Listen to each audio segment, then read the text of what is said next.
ஓட்டணும். Empty black colour bike வச்சிருக்க பசங்க தங்கம் அழகு அவனு அந்த மாதிரி பையன் எனக்கு கிடைக்க மாட்டாங்க. 2 lakh உள்ள வந்து பார்த்தீங்கன்னா ஒரு பெஸ்ட் பர்ஃபார்மன்ஸ் ஹை ஸ்பீடான வண்டினா வந்து பார்த்தீங்கன்னா நம்ம MT-15 தான் செலக்ட் பண்ண முடியும். இது வந்து ஒரு பெட்டரான பைக். ப்ளஸ் வந்து அந்த MT-15 வந்து பார்த்தீங்கன்னா இன்றைக்கி 150cc வந்து இன்ஜின் யூஸ் பண்ணியிருக்காங்க. ஏன்னா ஒரு வண்டியோட பேசிக் ஹார்ட்டே வந்து பார்த்தீங்கன்னா இன்ஜின் தான். அதில் இன்ஜின் வந்து பார்த்தீங்கன்னா 155cc யூஸ் பண்ணியிருக்காங்க. அது மட்டும் லிக்விட் கூல்டு இன்ஜின் யூஸ் பண்ணியிருக்காங்க 2.0. இந்த வண்டியில் மேக்ஸிமம் டார்கி வந்து பார்த்தீங்கன்னா 18.4 + 1000 RPMல கொடுத்துருக்காங்க. அடுத்து மேக்ஸிமம் டார்கி வந்து பார்த்தீங்கன்னா 14.1 7500 RPMல கொடுத்துருக்காங்க. ஸோ அதனால் பர்ஃபார்மன்ஸ் வைஸ் பார்த்தீங்கன்னா இந்த வண்டி நம்ம பெருசாக சொல்ல தேவையில்ல. ஏன்னா நீங்கள் ரோட்டில் ஸ்ட்ரீட்டில் எல்லாத்தையும் ஓட்டி பார்த்துருப்பீங்க எந்த மாதிரி பறக்குன்னு.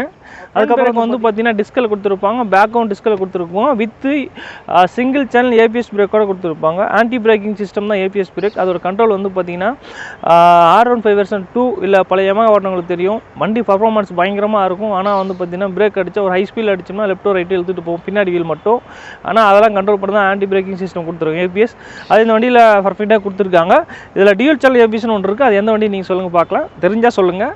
இருக்கான கண்டிப்பாக Yamahaவில் சேம் இதே இதில். டேங்க் கெப்பாசிட்டி வந்து பார்த்தீங்கன்னா 10 லிட்டர் ப்ளஸ் வந்து பார்த்தீங்கன்னா சிங்கிள் சிலிண்டர் இன்ஜினோட வந்திருக்கு. 155cc இருந்தாலும் சிங்கிள் சிலிண்டர் இன்ஜினில் இருக்கிறதுனால வந்து பார்த்தீங்கன்னா பர்ஃபார்மன்ஸ் எவ்வளோ பெட்டராக இருக்குன்னு உங்களுக்கு நான் சொல்லவே தேவையில்ல, உங்களுக்கே தெரியும். அடுத்து நம்ம இந்த வண்டி டயர் சைஸ் வைத்து பார்க்க போகிறோம். இதில் 16 இன்ச்சு டிஸ்க் டயரோடு கொடுத்துருக்காங்க. ப்ளஸ் வந்து பார்த்தீங்கன்னா ஆன்டி பிரேக்கிங் சிஸ்டம் சொன்னாலே அந்த மாதிரி. நம்ம ஃப்ரண்டில் வந்து LED லேம்ப் கொடுத்துருக்காங்க. இது வந்து பார்த்திங்கன்னா எப்படி சொல்கிறது, ஒவ்வொருத்தருக்கும் ஒரு லைக் வைஸ் பிடிச்சிருக்கும். எனக்கு இது வந்து பார்த்திங்கன்னா இரும்பு மண்டை மாதிரி எனக்கு தெரியும். ஸோ தப்பாக நினச்சிக்காதீங்க, எனக்கு அந்த மாதிரி தான் ஃபீல் ஆகும். லுக் வைஸ் குட்டாக இருக்கும். அதுக்கப்புறம் வந்து பார்த்திங்கன்னா கீழே LED நம்பர் பிளேட் கொடுத்துருப்பாங்க. அதுக்கப்புறம் இப்போ நம்ம வந்து இந்த வண்டியில் கூலண்ட் சிஸ்டம் பற்றி பார்க்க போகிறோம். இது வந்து பார்த்திங்கன்னா இந்த இடத்துல இருக்குது. இதுதான் வந்து பார்த்திங்கன்னா கூலிங் சிஸ்டம். இது என்னென்னா மோஸ்ட்லி வந்து பார்த்திங்கன்னா நம்ம ஒரு லோக்கல் ஓட்டனா ஒரு 50 கிலோமீட்டர்லாம் ட்ராவல் பண்ணுவோம். அப்போ எந்த இஷ்யூவும் கிடையாது. 100 150 300 கிலோமீட்டர் நம்ம நான் ஸ்டாப்பாக ட்ராவல் பண்ணுறோம்னா இன்ஜினுக்கு பாதிப்பு வராமல் கண்ட்ரோல் பண்ணுறது தான் அதோட ஒர்க்கு. ப்ளஸ் வந்து பார்த்திங்கன்னா ஒரு லாங் ட்ராவல் பண்ணுறீங்கன்னா ஒரு இடத்துக்கு போயிட்டோடனே வண்டி உடனே இப்போ டீ ஷாப்போ இல்லை டிஃபன் ஷாப்போ போகிறீங்கன்னா வண்டி ஆஃப் பண்ணிட்டு சாவி எடுத்து உடனே போயிடக்கூடாது. லாங் ட்ராவல் பண்ணால் மோஸ்ட்லி இந்த வண்டி ஒரு 2 to 3 மினிட்ஸ் ஆன் வைக்கணும். ரன்னிங் ஆகி ஃபேன் சவுண்டு தனியாக வரும். அதுக்கப்புறமா ஆஃப் பண்ணிங்கன்னா வண்டியோட லைஃப் ஸ்டைல் இன்ஜின் குவாலிட்டி கொஞ்சம் பெட்டராகும், லாங் டைம் வரும். அடுத்து நம்ம பார்க்க போகிறது வந்து பார்த்திங்கன்னா இந்த வண்டியோட மெயின்டெனன்ஸ் காஸ்ட் வந்து பார்த்திங்கன்னா பற்றி பார்க்கலாம். எந்த வண்டியாக இருந்தாலும் நம்ம லைக் வைஸ் பிடிச்சிருக்கோம், நம்ம கண்டிப்பாக வாங்கிட முடியும். ஆனால் அதுக்கப்புறம் மெயின்டெனன்ஸ் காஸ்ட்டுங்கிறது தான் வந்து பார்த்திங்கன்னா ஒரு வண்டியோட எக்கனாமிக்கலாக நம்ம ட்ராவல் பண்ணுறதுக்கு உண்டான ரேஷியோ. இதில் வந்து இந்த வண்டி வந்து ஒன் ஆஃப் த பெஸ்ட்டுன்னு சொல்லலாம். ஏன் அப்படின்னா ஆயில் சர்வீஸ் வந்து பார்த்திங்கன்னா ஜஸ்ட் 1000 rupees இருந்தால் போதும், தாராளமாக சேஞ்ச் பண்ணிக்கலாம். Basic oil plus air filter plus வந்து பார்த்திங்கன்னா கூலண்ட் ஆயில் லெவல் ஆகி செக் பண்ணிக்கலாம். அதுக்கப்புறம் third service, second service, fourth service கிட்டத்தட்ட இந்த வண்டி 15,000 கிலோமீட்டர் ஓடி இருக்குது.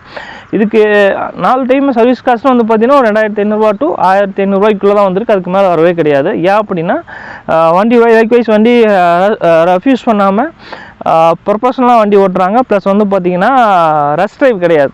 அதனால் இந்த வண்டியோட மெயின்டெனன்ஸ் காஸ்ட் ரொம்ப கம்மியாக இருக்குது. அதே மாதிரி இதோட செயின் ப்ராடக்ட் காஸ்ட்டும் வந்து பார்த்திங்கன்னா இப்போ இருக்கிற ரேட்டில் 2500 ரூபாயிருந்து 3000 ரூபாய்க்கும் சேல் ஆகுது. அதில் OG இருக்குது ப்ளஸ் ஃபர்ஸ்ட் காப்பி இருக்குது. அதுக்காக சொல்கிறேன். இது செயின் ப்ராடக்ட் வைஸ் வந்து பார்த்திங்கன்னா நம்ம ஒரு 500 கிலோமீட்டர் 350 கிலோமீட்டர் ஒன்ஸ் லூப் பண்ணி நம்ம க்ளீன் பண்ணி வச்சுட்டு இருந்தால் லாங் லைஃப் வரும். இல்லைனா கண்டிப்பாக ஒரு 12 to 15,000 செயின் ப்ராடக்ட் வந்து பார்த்திங்கன்னா சவுண்ட் கேட்க ஆரம்பிச்சு நீங்கள் சேஞ்ச் பண்ணுற சூழ்நிலைக்கு. இந்த MT-15 ஓனரோட ரிவ்யூ வந்து பார்த்தீங்கன்னா மொத்தம் 3 மைனஸ் பாயிண்ட் தான் அவர் சொல்லியிருக்காரு. அவரோட கிட்டத்தட்ட 15,000 கிலோமீட்டர் இந்த வண்டியில் ட்ராவல் பண்ணியிருக்காரு. அதில் ஃபஸ்ட்டு கம்ப்ளைண்ட்டாக வந்து பார்த்தீங்கன்னா இந்த வண்டியில் இருக்க ஃபேன் வந்து பார்த்தீங்கன்னா அடிக்கடி கம்ப்ளைண்ட்டாக தான் சொல்லியிருக்காரு. இது ரீப்ளேஸ் பண்ணணுன்னா கம்பெனியில் வந்து பார்த்தீங்கன்னா கிட்டத்தட்ட ஃப்ரீ ஆஃப் காஸ்ட்னா 1 இயர்க்குள்ளே தான் பண்ண முடியும், இல்லைனா பண்ண முடியாது.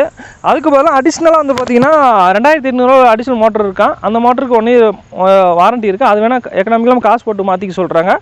அதுக்கப்புறம் வந்து பார்த்தீங்கன்னா செயின் ப்ராக்கெட் வந்து பார்த்தீங்கன்னா நம்ம என்னன்னா ஒரு 350-500 கிலோமீட்டருக்கு ஒன்ஸ் வந்து பார்த்தீங்கன்னா லூப் பண்ணி போட்டாலுமே ஜஸ்ட் 200 கிலோமீட்டருக்கு அப்புறமா வந்து பார்த்தீங்கன்னா ஆட்டோமேட்டிக்காக லூஸ் ஆகிடுது அவர் ஃபீல் பண்ணி சொல்கிறாரு. அதுக்கப்புறம் இந்த வண்டியில் பெரிய ட்ராபேக் அவர் ஃபீல் பண்ணுறது என்னென்னா வள்ளல் சேரை வாரி அடிக்கிறதுல.